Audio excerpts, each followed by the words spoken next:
I didn't even make it. I was so sick.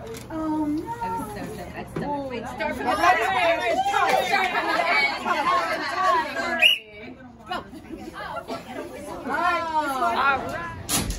She is an AITA Fellow, which is the highest honor you can have as an award from the AITA chapter here in Philadelphia. So kudos to you.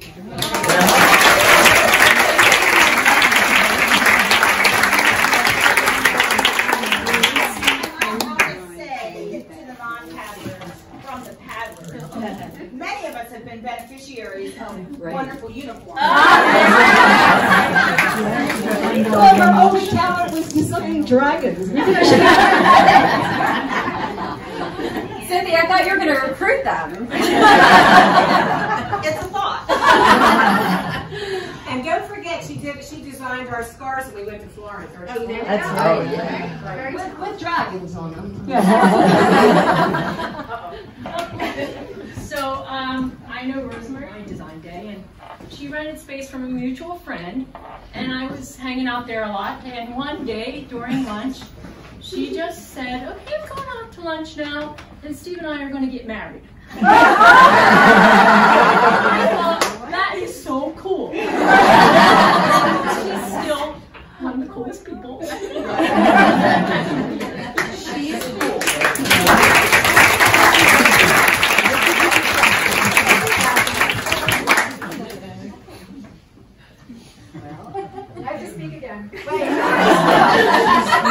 I'm just going to speak to her artist We'll side. pull you out semifinals.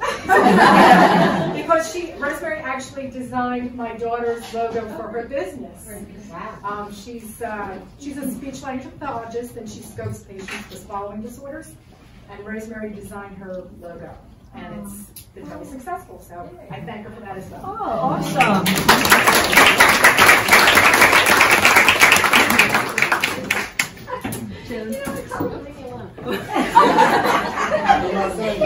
Things in my ears he wants me to say.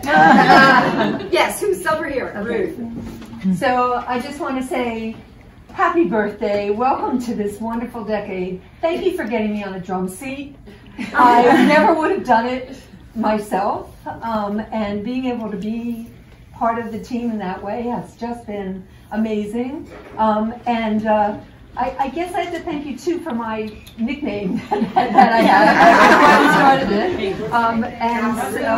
started it. Dr. Ruth. Can I tell that? Oh, okay. Ruth, for the whole time she's been on this team, she has been working towards her PhD. Only 7 of the 13 years. Anyhow, so Ruth is her name. So her new name on the boat from Rosemary, Dr. Ruthless.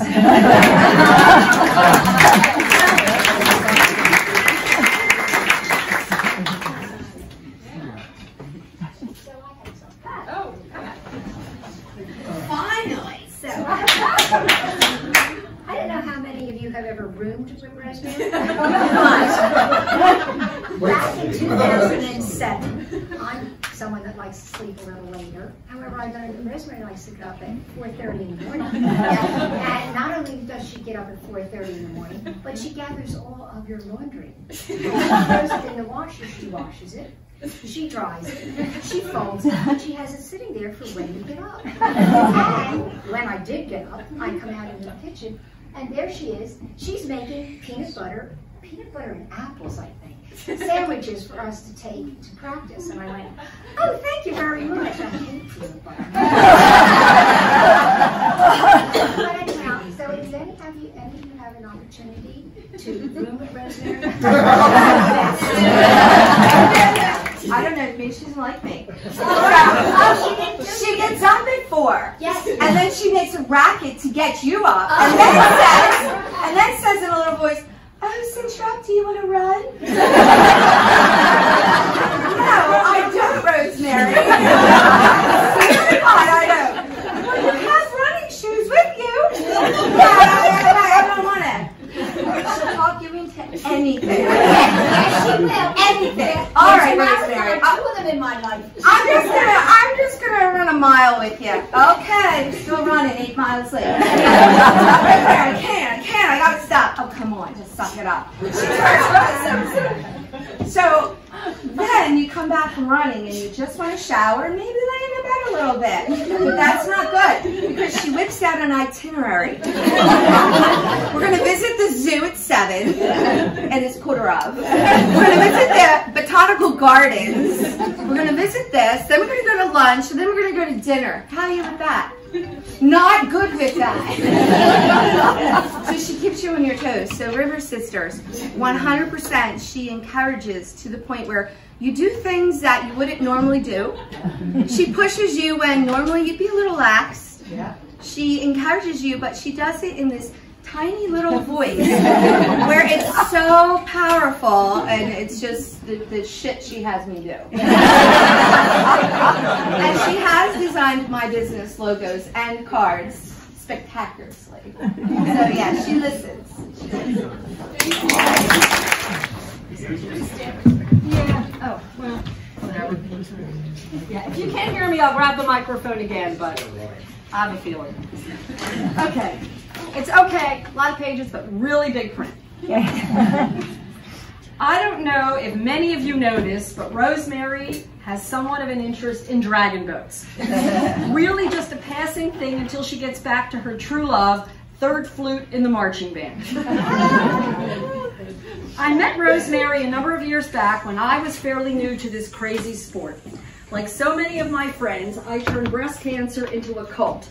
One that involves sore muscles, dragons, and perhaps the largest collection of festival shirts that you could ever imagine. Actually, this crowd probably has the same stash that I do. For 1 year on the River Sisters, our coach was the legendary Hype. She of the bounding spirit and projecting voice. You could hear suckathon calls from space. When Hype's paddling ramped up, she gave us the gift of her good friend, Rosemary Murphy, our new coach. Rosemary seemed nice, kind of quiet, but you had to figure that next to Hype, Ethel Merman would seem quiet. Rosemary hopped on the drummer's seat and began the drills. We just sat there, paddles in ready position. She called for paddles up. We still just sat there. Until finally someone in the middle of the boat said, "What did she say?" I think she said something about paddling. We lived through the practice using the coaching technique of whisper down the lane. This really wasn't working. Half the boat doing a power 10, the other half still reapplying lipstick. The day someone got the brilliant idea to get this woman a microphone. We introduced the Cox box to the River Sisters.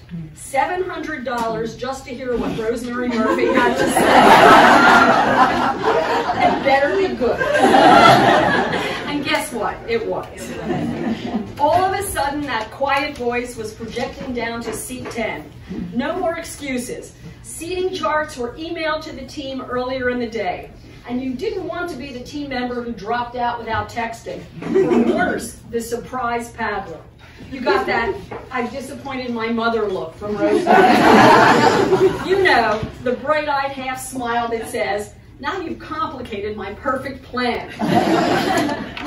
Like those surprise 2,000-meter pieces and 20-minute non-stop drills.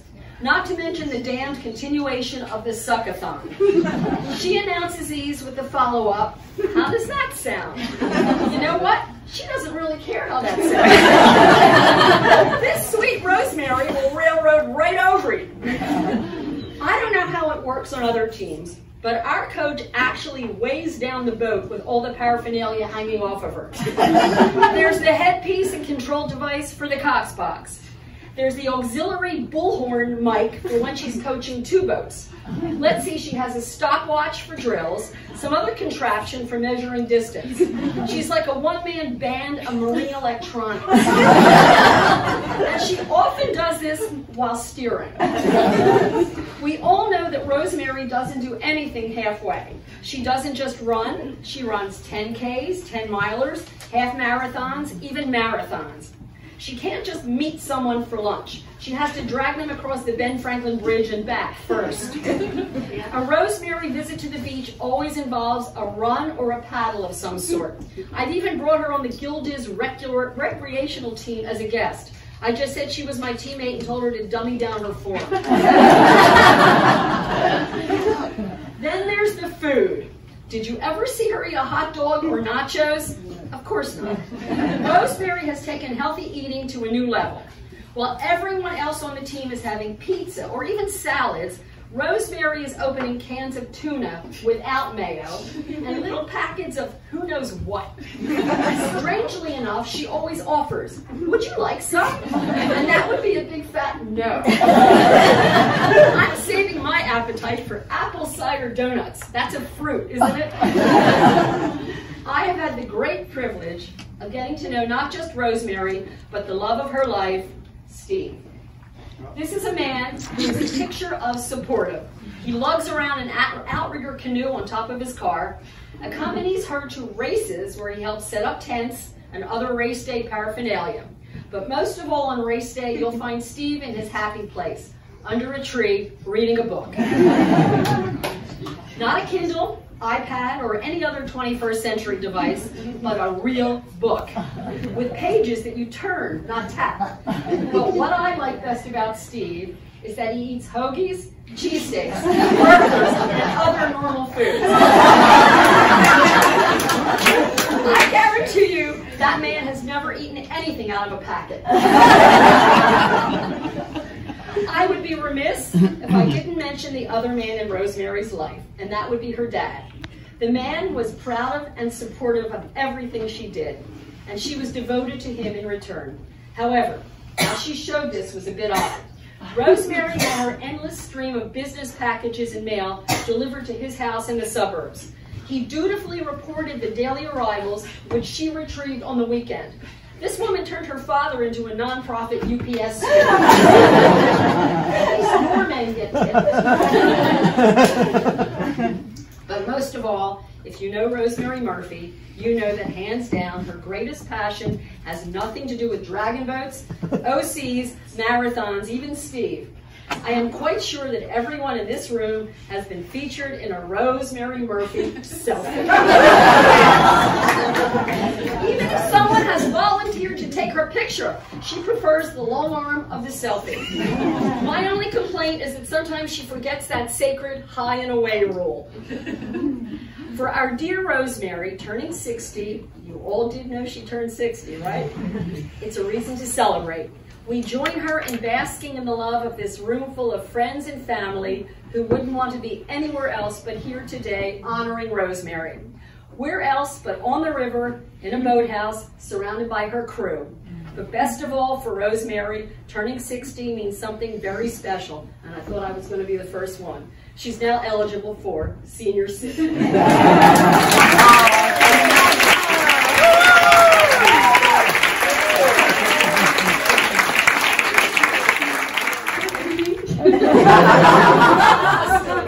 Nice invite for her. All right, so so thank you. Thanks for all the great comments, and thanks for being here.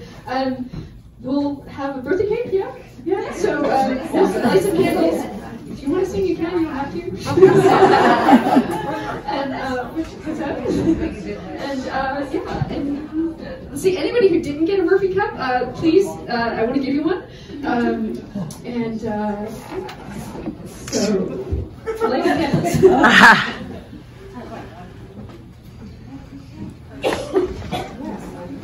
So thank you, Michael, for being here. Yeah, Mike, Marissa, and Bill.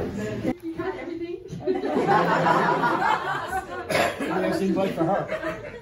All right, so so thank you. Thanks for all the great comments, and thanks for being here. We'll have a birthday cake, yeah. So we'll light some candles. If you want to sing, you can. You don't have to. And what's that? And let's see. Anybody who didn't get a Murphy cup, please. I want to give you one. So light the candles.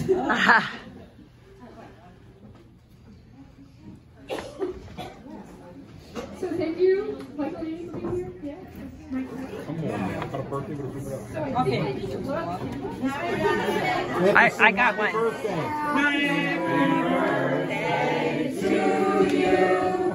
Happy birthday